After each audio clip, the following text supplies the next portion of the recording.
everyone. Dr. Francis wishing you happy holidays. When you're looking for that perfect present to gift to those you love, look no further than Walmart. This year, joyfully and giftfully with the diversity of products created by Black entrepreneurs. This message is sponsored by Walmart.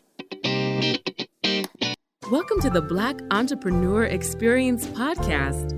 Inside the business, buzz, and brilliance of Black entrepreneurs. Here's your host, Dr. Francis Richards. What happens in Vegas goes all over the world on Black Entrepreneur Experience, episode number 274. Thank you for joining us as we elevate the Black Entrepreneur Experience by interviewing CEOs, thought leaders, innovative thinkers, and Black entrepreneurs across the globe. I'm your host, Dr. Francis Richards.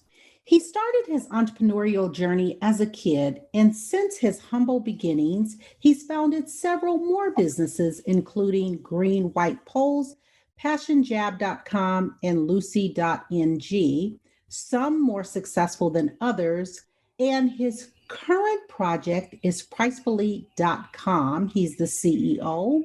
Welcome, Luther Lawoyin. Thank you very much. I'm grateful to be here. I've given our audience such a brief bio. Why don't you fill in the gaps and share with our audience what you'd like us to know about you and your business? Okay, thank you again. I'm CEO at a company called Pricepally.com, which was basically born out of an experience I had after getting married to my beautiful wife. We usually would want to buy food in bulk. Buy food monthly. So over a period of time, my wife would keep data about everything we buy. And about 6 months into that, she showed me that data and I saw that we were spending a lot on food. That was the first call that, started making me think about that. And soon after that, we found other people with the same complaints and all of that. And we decided to do something about it. And that has formed into what Pricepally is today. Personally, I'm like you mentioned, I'm a full-time founder. I've always been interested in making solutions wherever possible and, making a difference or, solving a problem. And I think that was really, my mom actually influenced me thinking that way. She's late now, but she was always the one who would challenge me to make sure that I solve a problem instead of just complain about it. It's okay to complain, but it's also essential that you solve the problem. And she was also, very, very instrumental in my entrepreneurial journey because I started business at a very young age, helping her out with our own business. And, that was where the interest came and who I am today by the grace of God. So that's been my journey so far. It's been like a typical entrepreneur's journey. It's been up and down and the good and the bad, the ugly, but, still alive and excited about the opportunities ahead. And talk about starting your recent venture. How did you raise the capital to start that company? Okay, so immediately after we kind of put up on an MVP, something simple that people could use, I shopped that around to people I'd known in my previous startup. So I built some relationships over the years. So an angel investor in my former company was eager to drop the first check, which was what we needed to get things going. And I had, money saved from my previous business as well, and money invested from my previous business as well. So getting off the ground with what we needed in terms of capital wasn't much of a struggle, although we had to do it very little, but we were able to do that. I think because, I've had, in the past, I've done business. I've had some comfort before starting this one, so it wasn't that hard. I remember my very first businesses were really, really hard to, come by capital, but in this case, it wasn't that hard. And that's what they say, raising your first 1,000 or your first million is the hardest. Yeah. You talked about the good, bad, and the ugly. Talk about the worst moment in business and what was your takeaway? Oh, so there's usually, there are a lot of that, but if I would rank it, I had this business I did with a friend. Not exactly a friend, it's a much older person, but we had the business going and I put in a lot of my effort and intellect and all of that. But along the way, we had some misunderstanding and he was trying to, there were things I wasn't okay with. So I had to leave the company. That was a very, hard one because I'd invested a lot of my time and efforts and money and all of that. And it was like one of my very early lessons on how to go forward when you're doing business with other people. You just don't assume and, get into business. It's like a marriage. So when it tears apart, it's really, really painful. I felt cheated and I felt, very bad then, but, it's in the past now. That's one I would give as an example, but usually there are quite a lot of problems. Like my former business, I remember there was a time we had a big contract for supply and we did everything right by ourselves, expecting deliveries, and it didn't come at the right time. And this was an event that was a very big event, a very big client and all of that. And it was nothing we did wrong. It was just the system that we were in. Like there was a delay at the port, which was out of our capacity and all of that. And that was a very, very critical time because that was our biggest order at that time. And the client was really big. There was a lot of threats. They thought we were playing them and all of that. But at the end of the day, things got solved and it went well at the end of the day. But it was I think it lasted about 3 days. I had no peace. I couldn't sleep. It was a very big one. And I remember that too. So there are usually a lot of them, they come and go. The good times come, the bad times come. Now, you are over in Africa, is that correct? Yes, Lagos, Nigeria, to be precise. And so when I think about your business model and a business similar to yours in the States, what would be an example? Yeah, so it's like Costco, right? The stage we are at now it's like Costco for, groceries. So you get the deal, a wholesale deal at a very, lower price compared to you going out there to buy. But we achieve that by bringing people together with the app and the website where you can order with other people. But eventually where we're going is the Costco plus some other features, like people getting rewarded for bringing other people to buy, stuff like that. So it's not just a plain Costco, but right now that's the stage we are. And that's the advantage we are offering right now while we solve some other critical problems before we get to the next stage we're looking at. And I was going to say Costco, but I wanted you to define so the audience could have an idea of what type of business that you had built. So talk about the pandemic and how did you have to pivot? So we didn't exactly pivot. The pandemic was more for the business. It helped us grow fast. So although it was a very shocking and very scary moment, especially during the lockdown itself that went on for close to a month, we had to still help people get food. So that was where we kind of plugged more into more customers and we were able to learn from them and we were able to improve what we're doing and put a lot of things in place. So although it was a very bad time, but it was a good one for the business, we had a lot more orders in that period and we kind of like rode on that to where we are today. So we are looking at, the pandemic in our operations definitely did affect us. In our supplies, it did affect us. I think it's still affecting, some part of the food system currently in where we are. There were some good sides to it, but there were also the critical bad sides to it. And we had to go the extra mile to get things done because there was a time we couldn't. Nigeria, the way our agriculture is like most of the vegetables and stuff come from the north. So, but during that pandemic and the shutdown, there was a lot. There was problems with, we had very inefficient supply into the city and all of that. So that was a critical one for us, and we had to start looking out for farmers within the city or farmers closer to us or people who are just, farming on their own and all of that. And to an extent, that helped us to see another way to keep solving this problem. And so it was a mix of a good and a bad time, but I think I would appreciate that it was more of a good for the business, especially. And what is the best decision that you have made as a leader? Yeah, so the COVID period comes to mind. Initially, when when we had, it was brewing up in Lagos and the news about shutting down and all of that was there, the team, most of the businesses, almost everybody else went into hiding. People shut down their business. it was left for me to take on the decision if we should still continue or just watch as things go. So the first day we did watch as things go. The second day we did watch as things go. But by the third day, I just stepped out in faith and said, we need to help people.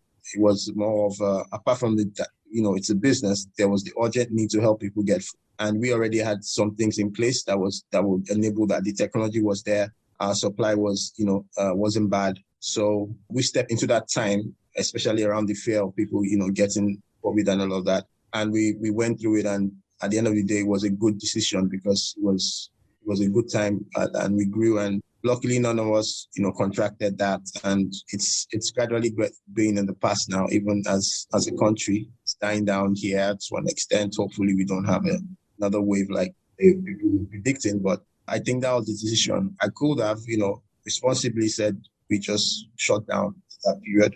But courage to step out was there, and we did that, and it turned out to be a very good one.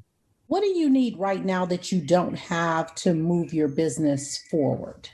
Generally, I wouldn't want to say this, but, the biggest challenges are, the key challenges that the government hasn't really fixed. Infrastructure, things like that. Someone compared, the agricultural space of Nigeria to the US, like it was in the US in the 1950s. So a lot of things were out of place then. That's where we are right now. So it's harder to execute. You can always innovate and put the technology out there. Back end also has to work. The farmers, the crops, everything also has to work for your technology to make any sense. And that back end is very, very challenging because key things are missing. We can't just plug into a solution. If we're in the US with Pricepally now, I'm sure there are organizations we just plug into and we'll be able to get things moving. But here, it's hard to get that. And when you don't get that, you have to do it yourself. So those are the things I wish we had right now that could solve it. But in terms of what we need outside of what we can control, we're looking to get more talents into the company. We'll be looking to raise our seed round in September, in the fourth quarter of the year. Those will be the two key things that I can mention right now. And what can we do right now to support Pricepally? All the way from the US, I'm not quite sure. Hopefully sometime soon we may be exporting to the US if the opportunity shows, because we have quite a number of Nigerians and Africans living there who still crave what they eat back at home, and there are people who already do that. If we had that partnership that could ensure that so that people abroad get food, yeah, that's something. But other than that, I think you just talking about Pricepally helps us help more people know about it, helps the investor learn about us, helps the users learn about us. And I think that's something. I wouldn't be able to be specific right now because I just can't at the moment. What problem, Luther, exists in the world today that you'd like to solve? Apart from the food problem we are solving, there's a lot of problems going on.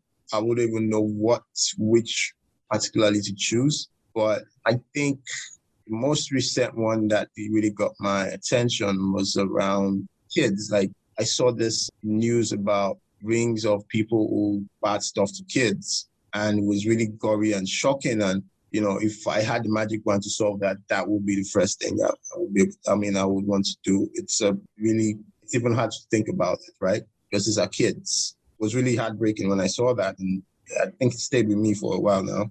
Other than that, the inequality is something that that needs to be addressed across countries, continents, and all of that. I don't know how that could be solved, but, for example, there are many talented people in Africa, but usually many of them go through life and don't get that break because the opportunities are not that many. In terms of their talents, there are a lot of sports people here. My friend and I are working on, something around sports, so you see very young, vibrant kids in their teenage years who are their peak talents that could be groomed and be the next Magic Johnson or something. But that these guys have it, but they might never be able to, get that, express that, because number one, they don't even have the foundation here in this country. Like there are no programs for these kids there. And, so many of them are footballers especially are hoping to play outside of the country. So the opportunity is very small and there are a lot of them. So that'll be something, that's something I'm hoping with my friend, we can solve at some point. It's almost like a LinkedIn for sports talent in Africa. So that's what he has in mind. And I think it's really, really important. Even COVID has really affected our space as well. Scouts used to come here for, to pick on these kids and all of that. But during the COVID, no travels and all of that, it has really, sports generally, it has really dampened that. And it's not looking any brighter. So, but, there's technology where scouts in the US don't have to travel here before they have good information on who they want to, pick up as a talent. That's a problem that can be solved, and we're working towards it. So, there are many problems in this world. These things are getting crazier. So, but those are what I can explain. Happy holidays to my fans, friends, and family of entrepreneurs. When you're looking for that just perfect present to gift to those you love, here's a piece of advice. Look no further than Walmart. Walmart has a huge selection of items ranging from toys to electronics to tech. But what's even more impressive to me, Walmart has a huge selection of items created by people just like you, from makeup to fashion to food and beyond. Walmart has that perfect gift just waiting for your special someone. Give the children in your life a doll that looks just like them. Have a teen who's all about hair and makeup. Create a beauty basket of Black products that are designed for her needs. Your best friend is looking to redo, updo, do new her space. Check out all the home decor Walmart has to offer from Black designers. This year, joyfully and giftfully with a diversity of products created by Black entrepreneurs. I'm Dr. Frances Richards, wishing you happy holidays. This message is sponsored by Walmart. Luther, talk about legacy. When it's all said and done, how do you want to be remembered? Someone who did his best. I wouldn't want to have anything I've not accomplished that I wish I had. I wish I have all the time to do everything I need to do. I always had this childhood dream of being a musician, actually, but that never came to be. So I'm still thinking maybe I'll just record one song. That and many other things. I would want to be remembered as someone who did his best, especially giving to others. That's the only thing that makes meaning at the end of the day. So I really never thought of that question before. So I think that's my answer for now, but I'm sure there's more in there that I could say, but not right now. There are so many brands and businesses that are dominating. Talk about a brand or a business that's dominating that you admire and why.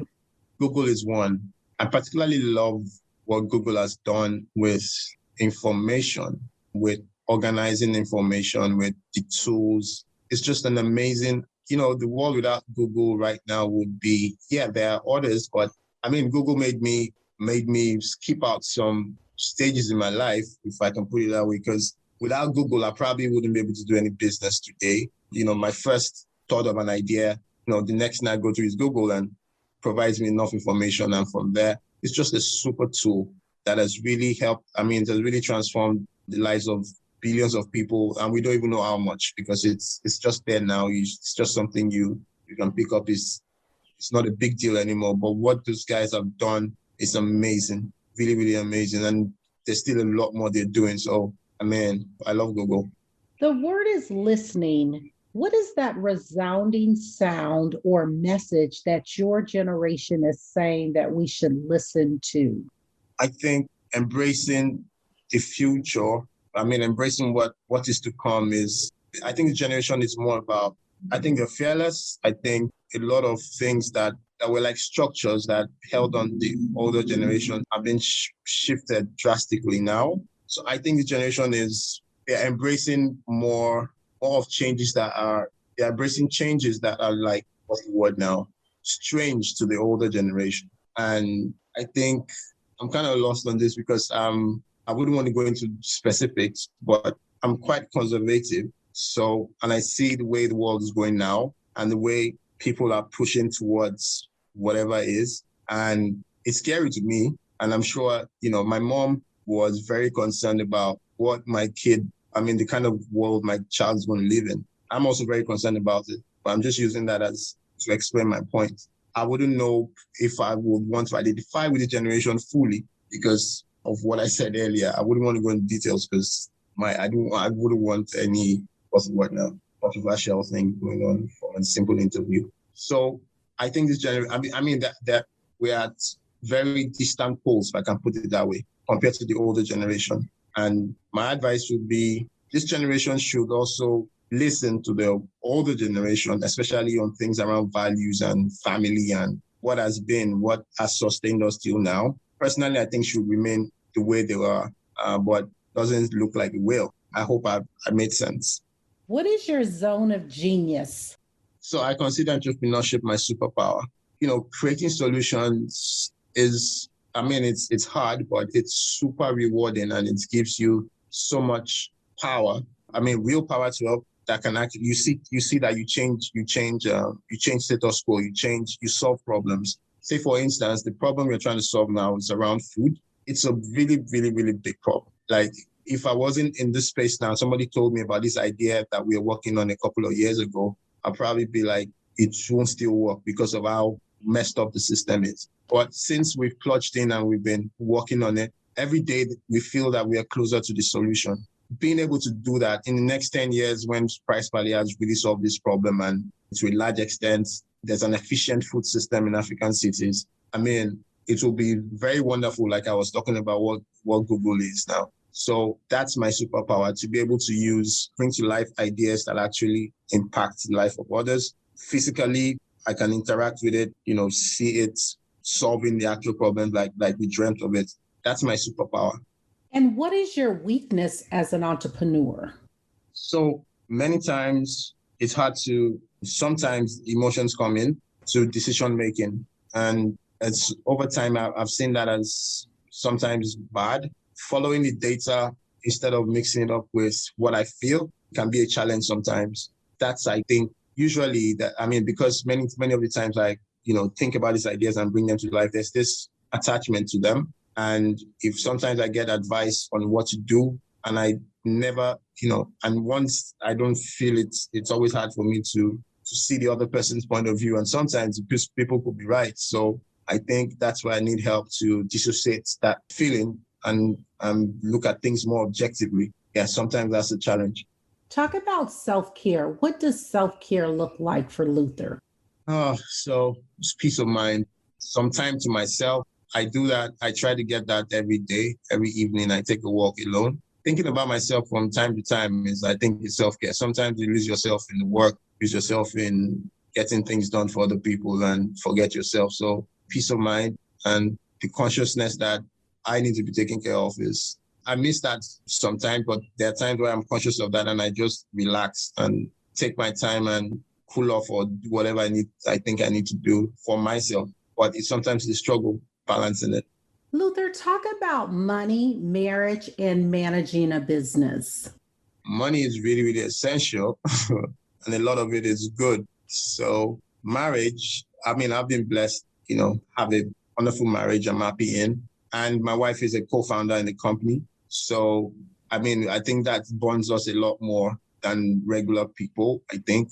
Business, more than making money, it has to have more meaning. That's my perspective, because money can wake me up every day. If you have quite a number of it, to some extent you can relax. But if you have a problem, if you have a mission with the business, it gets you on every day. No matter the amount of money it makes you, the mission is not complete to you. Not completed. You still don't have that rest. So that's why I think about business. It has to be more than just making the money. It has to have some purpose. It has to have some story along with your life and all of that. It has to be all three, basically. Money, marriage, all of that has to be, what's the word now? You have to understand. You have to be one with it, I think, because they are all essential aspects of human life. It's not by force to get married and all of that, but it's beautiful. It's beautiful to have a family. It's beautiful to have someone you can partner.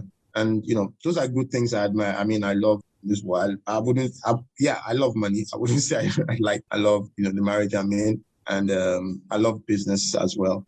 What advice would you give someone in reference to working with your spouse in the business? How do you maintain that success? Yeah, so learning from my mistakes, there has to be boundaries still within the business. Has to be business, and the marriage, you have to be able to separate that. You have to have time for the marriage, even though business can be demanding. And when both of you are in that, you could probably mix up. Sometimes you just see both of you like staff members of your own house, which shouldn't be. So a general rule will be that at a particular time, you need to shut off work and be with family. Let work be work and let family time be family time. No matter how intertwined they are, it's really, really essential because you could get lost in that and miss out the main things. Business can be very demanding, but marriage too is demanding. So there has to be a balance. It's hard, actually. I've struggled with that. We've struggled with that, but make sure to give it as a rule. Let's take a look at the last 30 days of your business. What was your biggest win? Okay, so last 30 days, that's May. We did sign up some good clients, but biggest win so far would be, okay, so currently there's quite some unrest in the country, skirmishes of that's affecting logistics and that's affecting farmers. The month before, it's been hard for us sourcing, like we usually would. But last month, we were able to discover farmers within the city and their prices were good. Their products were good. They had a system that we can plug into. So that was really a big win. It was a big win in terms of some aspect of our supply system solved. So that was a highlight of last month. Yeah, we did sign up a couple of hotels that we supply to now last month as well. Good win. Congratulations. And how do you celebrate those wins? It's been a while we've celebrated any because the last win we celebrated was, okay, we had this Stanford competition and we were first and we just had drinks over that. But usually I think we should be celebrating more, but that wasn't much of we didn't even think of celebrating that. The farmers and the wins for the hotels. It was just a good job. We moved on. What is something that we don't know about farming that we should know? And we should give more credit to farmers. Talk about that. Yeah, from my experience, farmers in this part of the world deserve more, a lot more. Farming shouldn't be job force for the poor, if I can put it that way. The farmers here have to be, things have to be better for them. That's like the overall thing. But you need to understand that farmers play so critical a role, no matter how, from my experience anyway, no matter how small their farms are, they play a critical role in what the prices of food is. They play a critical role if we even get food at all. But we overlook those things. And in this part of the world, they are not as supported as issue. We see elderly people still in that practice without any improvement since. Like they still use the hoes and the cutlasses. There are many ways in which their lives could be improved. But at the end of the day, these guys still serve the system. The system still works, however, inefficient it is. To me, they're like veterans. They're like soldiers because they're actually given a lot than we give them credit for at all. We hardly even give them credit at all based on, the problems we have here. Farmers should be as rich as medical doctors are. And that's, part of what we want to be able to do at Pricepally, connect them directly with consumers and have them reap the benefits that they should, especially small, older farmers. In terms of the farming activity itself and all of that, I wouldn't know what to pick, something from, but that's my experience. That's what I can say, given my experience in this part of the world. We need to do a lot more for our farmers, a lot more. Advice you wish you had followed? Don't smoke. Did you stop smoking? No, I've not. I'm struggling with that. So I wish I never started.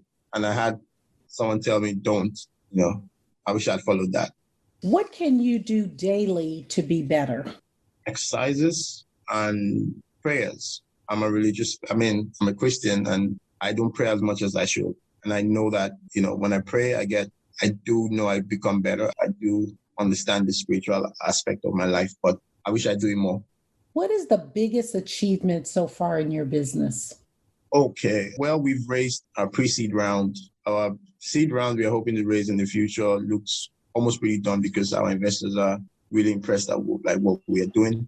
To be able to point out one thing, I wouldn't know which one to point out, but I think we have a solid team of people and we are hitting our numbers as we should. So overall, it's great. I can put it that way. Luther, someone is listening to this podcast and you talked about raising money and that your first round was successful. What is some information or advice if someone's listening and they want to go after venture capitalists or investors? What is something that you wish you knew that you didn't know that you want to share? Okay. Well, cut the chase by doing more research around the investors that will listen to you and, finding out investors interested in what, if they've done anything around your business before, if they're focused on your geography, your space, their conditions. All these investors have have the way they work. And many of the times this information is online on their website.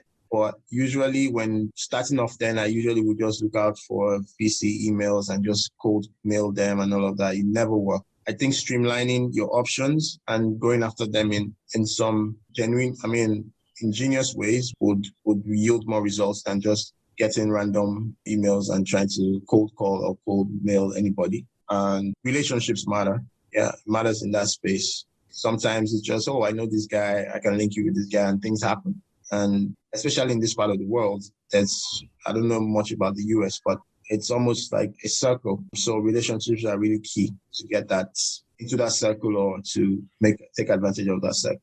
What have you not done in life that you dream about often that you would like to do? I have bucket lists. I don't know dream about. Usually my dreams are around, building Pricepally to a very big company. But if I can answer that with my bucket list, I think I fear, heights, but I want to go on this bungee jumping that goes from like really, really tall heights, or even do a skydive or something. I would just want to do that at some point and overcome that fear if that works. So those are like the things on my bucket list. Thank you for that. If you conducted this interview, what is the one question you would have asked yourself? I want you to ask the question and answer it.